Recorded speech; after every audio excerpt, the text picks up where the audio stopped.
Meriwether Lewis was a Virginia gentleman and a courageous explorer who helped open the American West to a young nation. Meriwether Lewis, the celebrated American explorer and governor, was born in Albemarle County, Virginia on August 18, 1774. He came from a distinguished Virginia family with deep roots in the colony. He had a natural inclination toward the wilderness and outdoor pursuits. Lewis's upbringing was shaped by the rugged frontier life of Virginia. He was educated in the classical tradition, studying Latin, mathematics, and natural philosophy under private tutors. When he was just 13 years old, his stepfather sent him back to Virginia from Georgia to receive a proper education. Then in 1794, at the age of 20, Lewis joined the Virginia militia to help suppress the Whiskey Rebellion in western Pennsylvania. Meriwether Lewis was drawn to military service and the structured life it provided. He served in the United States Army for several years. In 1795, Lewis was assigned to the Chosen Rifle Company, an elite unit of sharpshooters.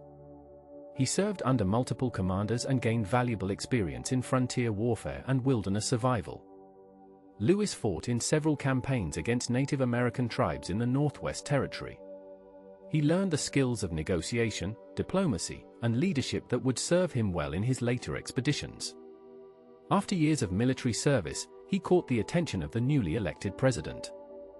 In 1801, Thomas Jefferson became the third president of the United States and needed a personal secretary. Jefferson selected Meriwether Lewis for this important position. Lewis was not just a secretary but a trusted confidant and advisor.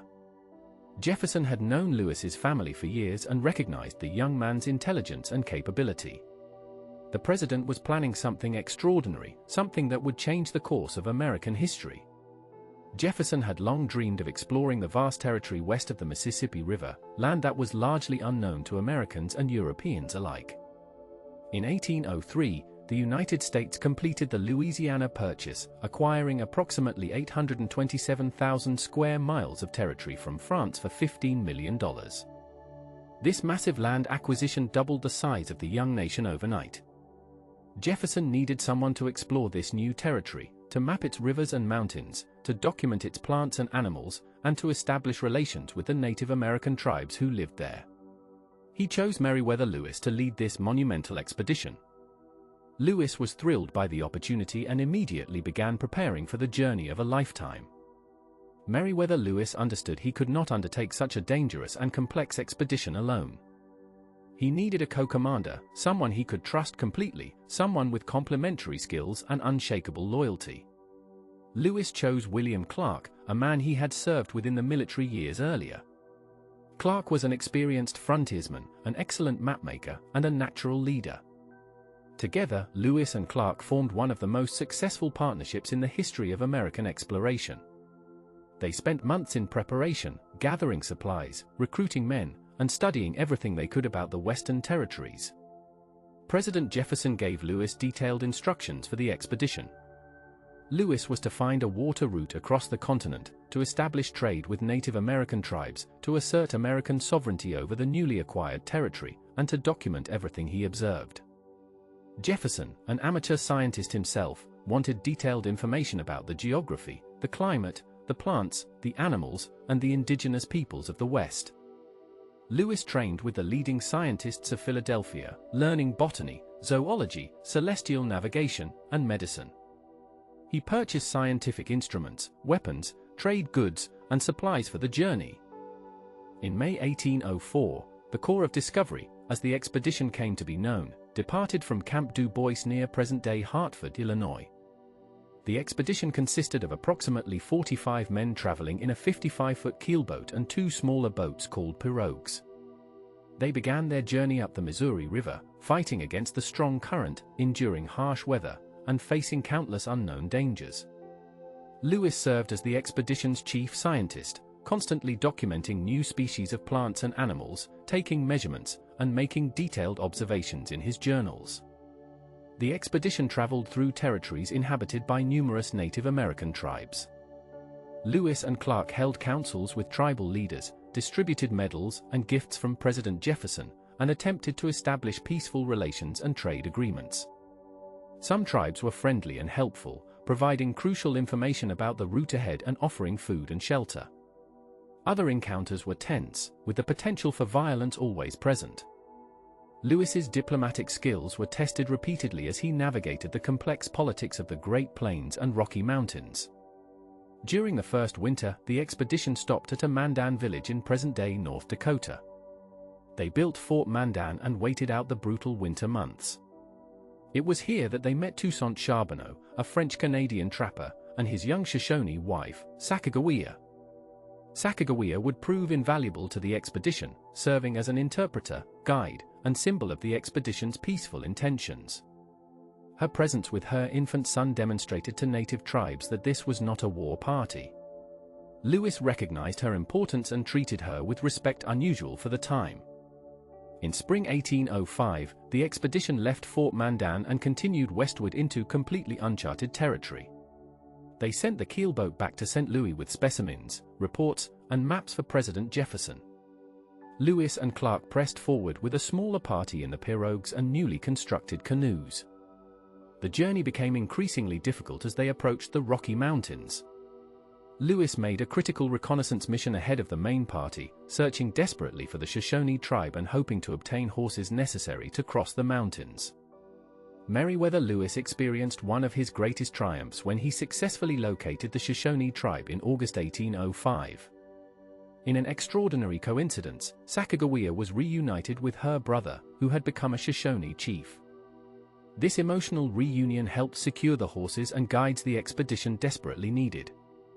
Lewis negotiated the purchase of horses and obtained crucial information about the mountain passes ahead. Without this assistance, the expedition might have failed entirely. The Shoshone guides led them through treacherous mountain terrain that tested the endurance of every man. The crossing of the Rocky Mountains was the most difficult phase of the entire expedition.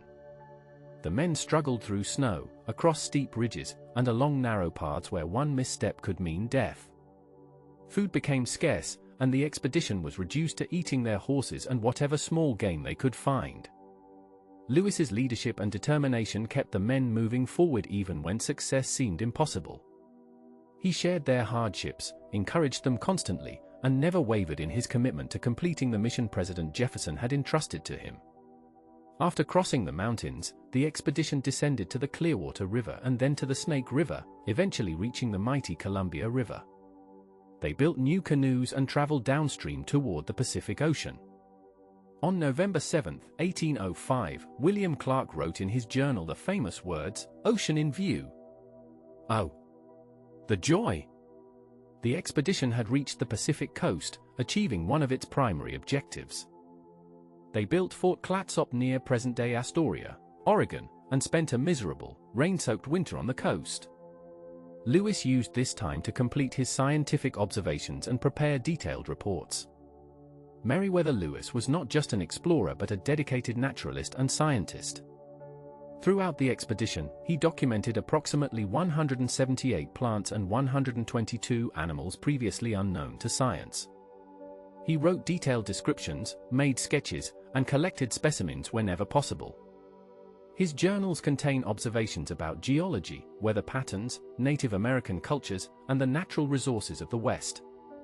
Lewis approached his scientific work with meticulous care, understanding that these observations would be invaluable to future settlers, scientists, and policymakers. His contributions to American natural history were substantial and lasting. The return journey began in March 1806. The expedition retraced much of their route but also explored alternative paths to gather more information about the territory. Lewis and Clark temporarily split the party to explore different routes through Montana. Lewis led a small group north to explore the Marias River, hoping to determine the northern boundary of the Louisiana Purchase. This side expedition nearly ended in disaster when Lewis's party encountered a group of Blackfeet warriors. A confrontation erupted, and 2 Blackfeet were killed. Lewis and his men fled, riding over 100 miles in 24 hours to escape potential retaliation. Despite this dangerous encounter, Lewis's party reunited with Clark's group, and the expedition continued down the Missouri River. The journey home was much faster than the outbound trip, as they traveled with the current rather than against it. On September 23, 1806, the Corps of Discovery arrived in St. Louis to a hero's welcome. They had been gone for more than 2 years, and many Americans had given them up for dead. The expedition had traveled approximately 8,000 miles through wilderness, over mountains, and down rivers, losing only one man to what was probably appendicitis. It was an extraordinary achievement. Meriwether Lewis returned to Washington as a national hero. President Jefferson praised the expedition's success and rewarded Lewis with 1,600 acres of land and double pay for his service. Lewis was celebrated in the nation's capital, attending dinners and receptions in his honor. He began working on preparing the expedition journals for publication, a task that would prove more difficult than he anticipated. Jefferson appointed Lewis as governor of the Louisiana Territory in 1807, a position of significant responsibility and prestige. Lewis accepted the appointment and prepared to take up his new duties in St. Louis. As territorial governor, Meriwether Lewis faced challenges very different from those he had encountered on the expedition. He struggled with the administrative duties, the political infighting, and the financial complexities of governing a vast territory. Lewis was a man of action and wilderness, not a bureaucrat comfortable with paperwork and political maneuvering. He made decisions that were questioned by officials in Washington, particularly regarding expenses and his handling of relations with Native American tribes. The federal government began to reject some of his financial vouchers, leaving him personally liable for significant debts. Lewis also struggled to complete the publication of the expedition journals. Publishers and the public eagerly awaited the official account of the Great Expedition, but Lewis found it difficult to organize the massive amount of material and write the narrative. He was a perfectionist who wanted everything to be accurate and comprehensive, but this attention to detail prevented him from making progress.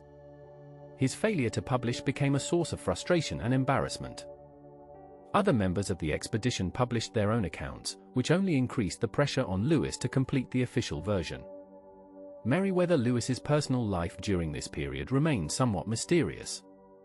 He never married, though he had shown interest in several women over the years. He suffered from bouts of depression, which he called his hypochondria using the medical terminology of the time. Some historians believe he may have struggled with what we would now recognize as mental illness, possibly bipolar disorder or severe depression. He may have used alcohol to self-medicate, though accounts of his drinking vary. The pressures of his position, his financial troubles, and his inability to complete the journals all weighed heavily on him. In September 1809, Lewis decided to travel to Washington to resolve his financial disputes with the federal government and to work on publishing the expedition journals. He set out from St. Louis, planning to travel down the Mississippi River and then overland to the capital. However, he became ill during the river journey, possibly due to malaria or another fever. His behavior became erratic, and those traveling with him grew concerned about his mental state. Lewis changed his plans and decided to travel overland through Tennessee instead of continuing by water to New Orleans. On October 10, 1809, Meriwether Lewis stopped for the night at Grinder's Stand, a rustic inn along the Natchez Trace in Tennessee. He was traveling with a servant and his personal papers, including some of the expedition journals. The innkeeper's wife, Priscilla Grinder, later reported that Lewis seemed disturbed and agitated that evening. She heard gunshots during the night and found Lewis mortally wounded in the early morning hours. Meriwether Lewis died on October 11, 1809, at the age of 35. He was buried near Grinder's Stand, far from his beloved Virginia home. The circumstances of Meriwether Lewis's death have been debated for more than 2 centuries. The official verdict at the time was suicide. Mrs. Grinder's testimony suggested Lewis had shot himself, and Thomas Jefferson and others who knew Lewis believed he had taken his own life during a bout of severe depression. However, some historians and Lewis family members have argued that he was murdered, possibly by robbers seeking his money and papers. The evidence is inconclusive, and the truth may never be known with certainty. What is certain is that America lost one of its greatest explorers in tragic circumstances. Meriwether Lewis's legacy extends far beyond the controversy surrounding his death. The Lewis and Clark expedition transformed American understanding of the Western territories and paved the way for westward expansion. The detailed maps, scientific observations, and reports from the expedition provided invaluable information for future explorers, settlers, and scientists. Lewis's documentation of Native American tribes preserved information about cultures that would soon be devastated by disease and displacement. His botanical and zoological discoveries enriched scientific knowledge and demonstrated the incredible biodiversity of North America. The expedition established American claims to the Pacific Northwest and strengthened the nation's position in negotiations with Britain and Spain over Western territories. The trails blazed by Lewis and Clark became routes for fur traders, missionaries, and eventually settlers moving west. The expedition captured the American imagination and contributed to the developing sense of manifest destiny, the belief that the United States was destined to expand across the continent. For better or worse, Lewis and Clark helped set in motion the forces that would transform the American West. Meriwether Lewis was a complex figure, a man of remarkable courage and ability who also struggled with personal demons. He was a product of his time, a Virginia gentleman who accepted slavery as normal and viewed Native Americans through the lens of his culture's prejudices, yet he also showed respect and curiosity toward the indigenous peoples he encountered. He was a meticulous scientist and observer, yet he struggled to organize and present his findings. He was a natural leader in the wilderness, yet he faltered in the political arena. These contradictions make him human and relatable across the centuries. Today, Meriwether Lewis is remembered primarily for his role in the Corps of Discovery. Monuments, parks, and landmarks across the American West bear his name alongside William Clark's. The Lewis and Clark National Historic Trail allows modern Americans to follow in the footsteps of the expedition. Schools, bridges, and counties honor his memory. His journals, finally published years after his death, remain invaluable historical documents that provide insight into early 19th century America and the vast territories that would become the Western United States. Lewis's life, though cut tragically short, left an indelible mark on American history and the American landscape.